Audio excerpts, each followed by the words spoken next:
Welcome, everyone. Today, I have my guest, Lucas, who is an Instagram marketing expert. And we are talking about, is your Instagram account dead? Should you just start all over? And this is a question that Lucas has been asked a lot lately, especially in 2020. Lucas, please introduce yourself and just tell us a little bit about what you've been asked. Sounds good. Yeah. So my name is Lucas O'Keefe. I am a teacher turned social media strategist, particularly focused on Instagram and using Instagram to really build that community, get your brand out there, largely through organic reach to connect with customers and clients. And with many people, I have a fairly active social media following of about 70,000 followers. So I regularly get asked, Lucas, I want to get to this size community. I want to get to this size audience on Instagram. I started a few years ago, but I stopped, or I wasn't as active as I'd like to be. Should I start fresh? Should I make a new account? Or should I try to get some new life into that old account that I had? So it's something that comes up all the time because I feel like everyone has started on Instagram or had a few Instagram accounts in their day, right? So we all have these kind of traces that are out there, but the question really does come into it. Instagram's algorithm loves consistency. So it really becomes a matter of, should you start fresh or should you try to keep revamping that old account? Yeah. So this is one of those situations, maybe you had a business and then you want to maybe use the same Instagram account for another business that you recently started, or maybe you have your personal account and you want to turn it into a business account, or you just got really busy with your business and you weren't active on your Instagram and now you're noticing that your engagement has dropped. Is that correct? Totally. Right. So we all love to have followers on social media, doesn't matter what platform. So like you said, it becomes a situation where many people maybe have that pre-existing community of followers, let's say, 500 people, 1,000 people, 2,000 or more people. And, at some point they probably put a lot of work into getting that community. And now maybe they're separated by about 2 years. Maybe that was 2 years ago. So they don't want to just forfeit and give up that audience. But the problem is we're often finding that because of how the Instagram algorithm has really changed in recent years, if they're trying to kind of, like I'm going to say this a lot, breathe new life into that old account, the Instagram algorithm is going to make it very difficult because it rewards consistency. And I don't know if you notice this as well, but we are shown on the Instagram main feed, we're mainly shown the content from the accounts that we engage with, right? If we think about the algorithm's goal, Instagram is a business. It wants to keep people using Instagram. So the best way to keep people using Instagram is to give them the most enjoyable, some may say addicting experience out there. So it thinks, if we show these people the content from the people they like the best, the content that they're constantly DMing and commenting on their posts and liking their posts, then they're going to use our app a lot more. So if you're someone who made your account, let's say even a year ago, and hasn't communicated with any of your 1,000 followers in a year, none of them are really going to, in the algorithm's eyes, none of them are going to have a relationship with you. So it's going to be very difficult to get your content back onto their main feed after such a hiatus. It's kind of like ghosting. You can't ghost someone and then just pop back in and expect them to pay attention to you. That is entirely, I would love that for a title, right? Don't ghost on Instagram. Yeah. Well, because the thing is, if you do end up kind of going MIA for a year, following other people's accounts, and then they're constantly seeing those in their feeds, and usually people will follow, 500 or more accounts, sometimes even a couple of thousand accounts. So if you haven't been consistent, like they've long forgotten about you and Instagram isn't showing your posts to them anymore.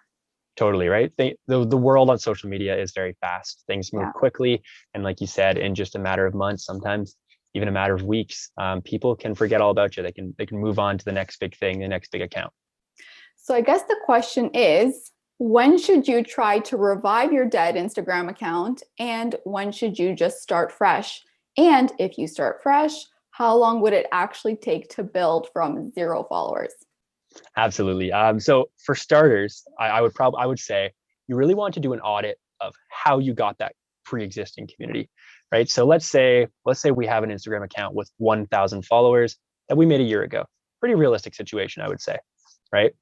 What someone would want to do in that situation, if they're willing to start again, and you hinted at this as well with an example earlier, someone would want to look at, first of all, if they're staying pretty consistent with what they were doing with the old account, right? If you're going to do a drastic change, let's say somebody was, I always give the example of, let's say I was an NBA basketball fan page, right? a year ago, but now I am a social media coach. If I am trying to just take my audience of 1,000 followers from my NBA fan page, archive all the NBA posts and change it to, Lucas the brand social media coach, it's probably not going to go over very well, because in such a drastic change, even if some people did like me as that NBA basketball fan page, they're going to all of a sudden say, well, who's this new username Lucas, right? What's this content? I didn't sign up for this. I didn't follow this person, right? So first thing I would say, look at if your account is going to change. If you're going to stick with the same niche, you're probably in a better position to keep that old account. But we know that many people, their businesses, their priorities, their interests transform over time. And if you are doing a drastic change in niche, then you should definitely start fresh. It'll probably be more effective in the long run, even though you're starting from ground zero. Secondly, what I always say is look at your old audience and really audit it, and be honest with yourself about how you got that audience in the first place. I see this all the time, whether it's someone when they were brand new to Instagram. I've done this personally, so this is my own experience too. But I've seen this with tons of clients' Instagram pages as well. Whether someone hired a VA or got a social media team to manage their social media in the past, quite frequently, someone at some point has done things like the follow unfollow method, right? Where they just follow tons of accounts, quick. And then a day later, some of them follow them back. They then unfollow a bunch, right? So it doesn't look like they're following too many. They look like a legitimate account, but it is a quick way to boost your followers. The only problem with that is it doesn't really make any actual connections, right? If we think about it in real life, we wouldn't just go up to 500 people in the mall in one single day, introduce ourselves, try to become their friend, and expect them to remember us and develop a strong relationship, right? Mm-hmm. It takes time. It's really about that one-to-one. DM those people, get to know them, have them get to know you. So I always say to people, if you've done that at any point, right? If you've used hashtag follow for follow, hashtag like for like, any of those kind of Instagram mistakes, I like to call them, then you're much better off just starting from scratch anyways, because those are going to be very shaky relationships. Chances are those people don't know who your account is. So even if you're trying to put new life back into your account and trying to show up regularly and do things the right way, it's probably not going to work. So those are the two things I say. If your niche is changing drastically, start a new account. And if you built up the old account on a shaky foundation by using some shortcuts or mistakes, then you should probably start a new account. So those are the main things. But to answer the second part of your question, if someone hasn't done those things, right? Let's say they built it up super authentically a year ago or 6 months ago, but then other priorities got in the way, so they had to stop. But they know that they put in the work and have about 1,000 people who truly know who they are. Then the way I would try to revamp that account and bring it back is to just go all out with consistency. Best way to do this is to take some time, right? Don't just post that day that you decide it.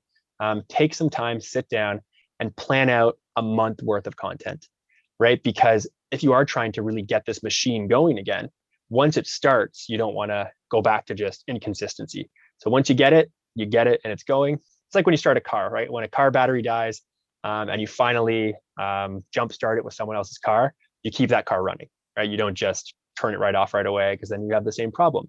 Keep that car running. If you want to revamp that account, plan a month worth of content so you can pretty much come out of the gate strong. Come back into your account, remind those people who you are, and start posting that quality content to really remind them, oh yeah, this was this account. I remember this Lucas guy, I followed him a year ago. It's great to see him back. And then obviously DM those people and kind of build the relationships again. Okay. So if you are starting from scratch and you're just kind of starting that brand new account from zero, what do you do? I've seen some people kind of put that, it's a sister account, or they'll say, starting a new account at here to kind of get some of those followers over. Or because the thing is, for a lot of business owners, it's going to be very painful to just really start from zero and try to build that up, because maybe the other account took a couple of years to build up. So is there any shortcuts, or what can you do to really boost your account in the first month, let's say? Yeah, and I love what you just said there, right? So something I always suggest, even if someone did use the shortcuts or like the incorrect, they made some mistakes on Instagram, some of their audience is salvageable, right? Some of that audience can still be used, and people, probably real people they know and connected with. So I do say that send DMs, go through your follower list, and even write down or add those people to your close friends list, right? Write down who they are, make a list so that you can DM them and say, hey, remember me? We hit it off a year ago. We're in a similar niche, or we were discussing this business opportunity together. Well, I'm back on Instagram and I'm looking to be consistent. I'd love to have you follow me and support each other over on my new account. Here's what it is. So I would totally do that.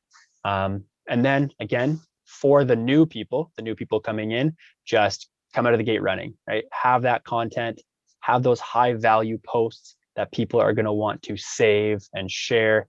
And you'll find that you can really get that machine going. For sure. And this is why I always say you need to build your email list for reasons like this. Because you want to do that email blast to let people know that you now have a new Instagram account and to follow you there. Okay, so you have 70,000 followers. How long did that take, and how did you build your account from zero to get to 70,000 followers? Yeah, so at the time of recording this, I think in the next 2 weeks, it'll be my first year with this account. So the Lucas O'Keefe is my current account. And I started it over March break last year because I had some time off as a teacher and decided, well, I've always wanted to start that kind of side hustle. Let me get going. And I did. But the main thing I say to everybody is that there is a real snowball effect that happens on Instagram, social media in general. Your first 1,000 followers, your first 2,000 followers, your first 5,000 followers will feel like the longest journey there is, right? I think for specific numbers, for me to go from 0 followers to 4,000 followers took me about 6 months, right? So 6 months of posting almost daily, which you don't have to do. That's what I did. But posting almost daily, being super consistent, DMing with a lot of people, building a lot of relationships, showing up on Instagram lives and stories, all the features there. That took me 6 months to get 4,000 followers. But because I had really taken that time, really built that consistency and showed up as myself, right? Built those relationships, the snowball started to build. It started to roll and get bigger. And just to go from 6 months later, in the next 6 months, so rounding up my next year, I went from 4,000 to almost 70,000, right? So all it really takes is getting that traction, getting that stable foundation, build yourself up on that strong foundation of real people who are going to advocate for you, talk about your content, share your content. And if you have that and build that the right way, you'll find that you can really grow from there.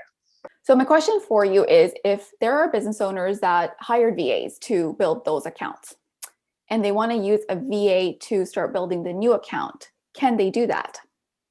Yeah, so VAs are still a great opportunity to draw upon, right? Especially if you get the right one, which is obviously super important.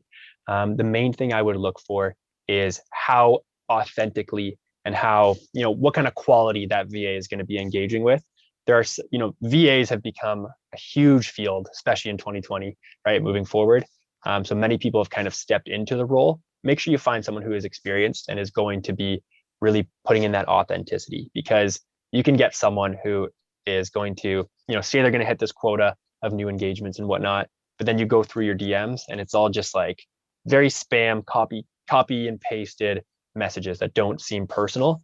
So what I always say is, using VAs is completely fine, but try to have some sort of system that you worked out with your VA where they're going to kind of do that initial engagement, but make sure they've kind of rehearsed with you and discussed with you at what point the VA is going to pass the baton to you, because for the most part, it should be, you or a representative of your business doing the conversation, doing the relationship building, right? So VAs are great to kind of get that traction going.